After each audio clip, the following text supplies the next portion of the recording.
दोस्तों, आज हम आपको एक ऐसी नदी के बारे में बताएंगे जिसका नाम सुनते ही देवताएं भी कांपने लगती हैं। यह नदी है वैतरणी नदी, जो न केवल अपने भयावह दृश्य के लिए जानी जाती है, बल्कि इसके पार जाने के लिए हर आत्मा को अपनी सच्चाई और पुण्य का परीक्षण देना होता है। वैतरणी नदी को पार करना कोई आसान काम नहीं है। यह गंदे पानी, बर्बर लहरों और दर्द भरी आवाजों से भरी हुई है। जहां लाखों आत्माएं अपने कर्मों का पश्चाताप कर रही होती हैं, वहीं कुछ आत्माएं अपनी पुण्य यात्रा से इस नदी को बिना किसी कष्ट के पार कर जाती है। लेकिन क्या कारण है कि देवता भी इस नदी के नाम से डरते हैं? जानिए इस रहस्यमयी नदी और उसके रहस्यों के बारे में, क्योंकि यह वही नदी है जो हर आत्मा को अपनी सच्चाई दिखाती है और केवल सच्चे मन वाले ही इसे पार कर सकते हैं। महाराष्ट्र के एक छोटे से गांव बेलापुर में एक वृद्ध ब्राह्मण रहते थे जिनका नाम था सोमदत्त। जन्म से ही वे धर्म के प्रति समर्पित थे। उनका जीवन पूरी तरह से पूजा पाठ, यज्ञ और दान पुण्य से जुड़ा हुआ था। उन्होंने वेदों का अध्ययन किया था और यज्ञों में पारंगत थे। उनके जीवन में कोई भी बुराई नहीं थी, बल्कि उनका हर कदम समाज के भले के लिए था।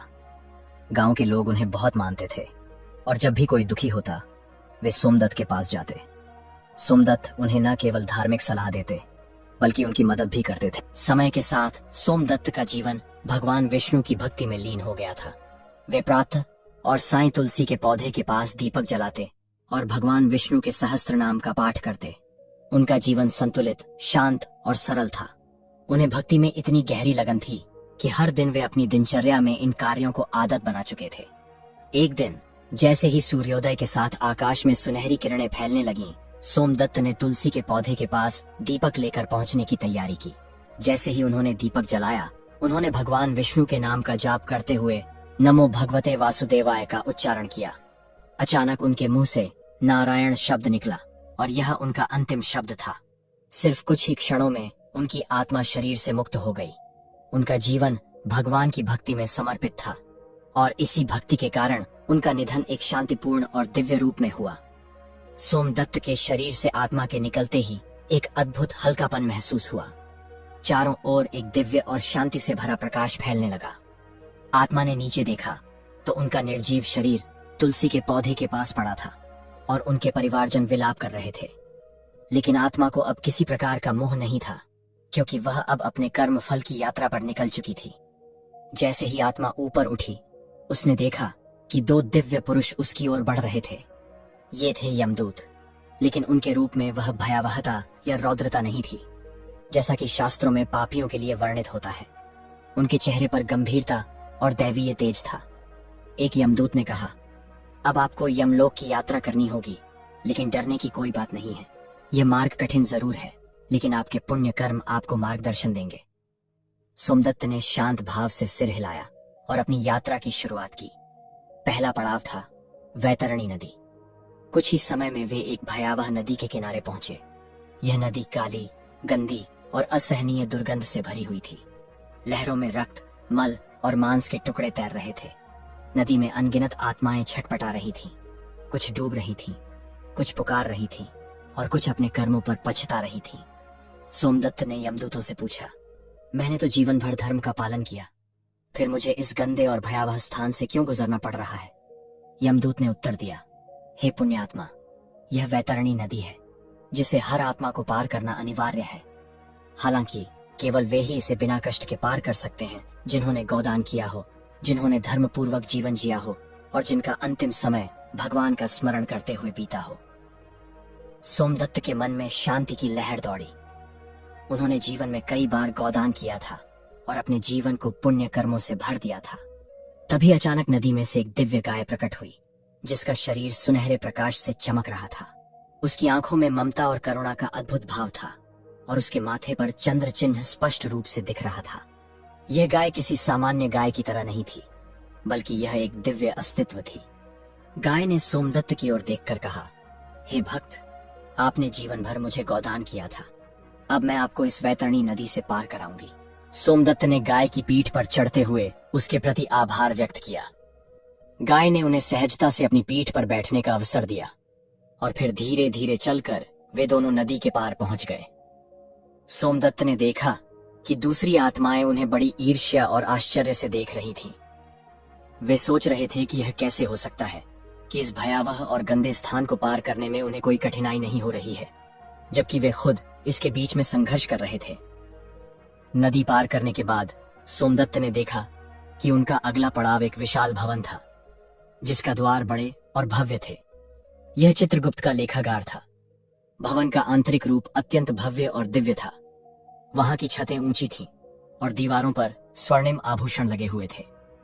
अंदर लाखों ग्रंथों की अलमारियां थीं, जिनमें जीवन के हर पहलू से जुड़ी जानकारी थी। बीच में एक विशाल सिंहासन पर चित्रगुप्त देव विराजमान थे।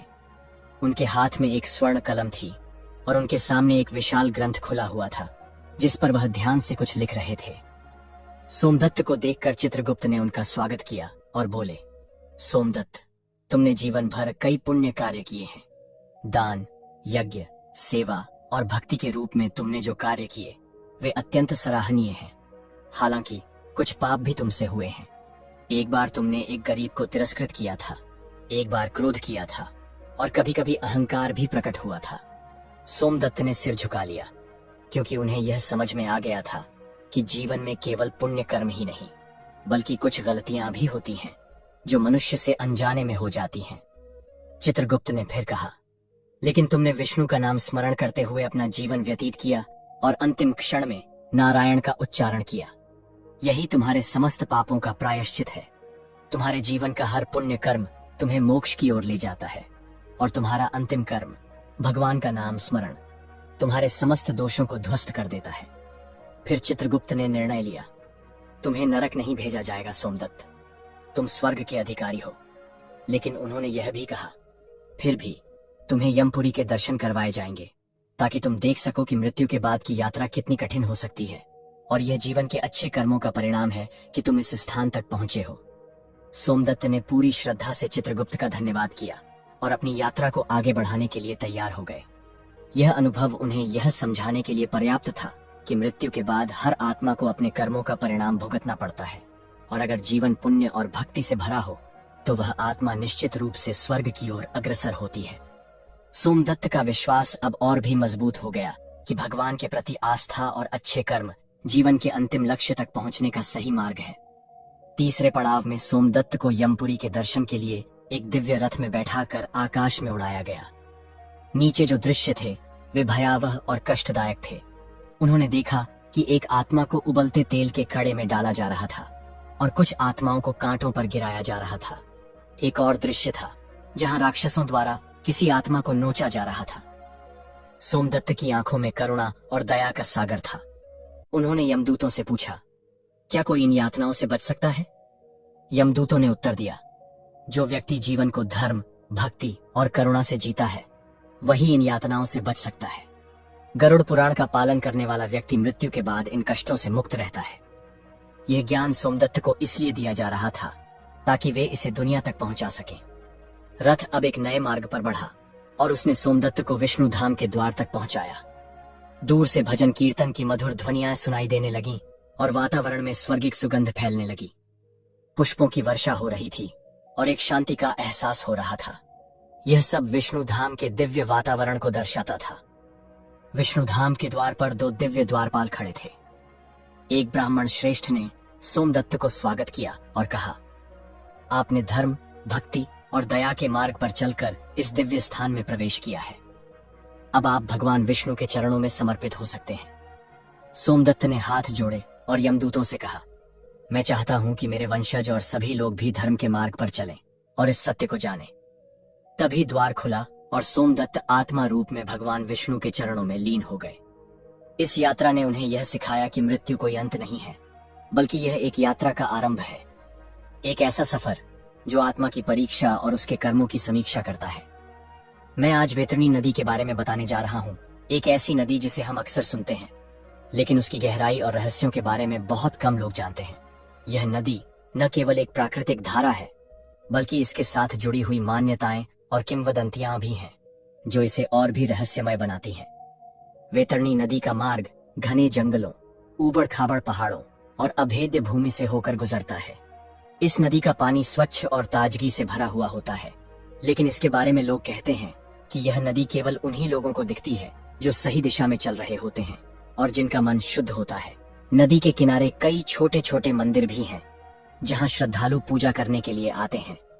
इस नदी के बारे में सबसे दिलचस्प बात यह है कि यहाँ की बहाव के साथ बहने वाली आत्माएं, जिनका जीवन धर्म, भक्ति और त्याग से जुड़ा हुआ होता है, उसी नदी के पानी में शुद्ध होकर मोक्ष की प्राप्ति करती है।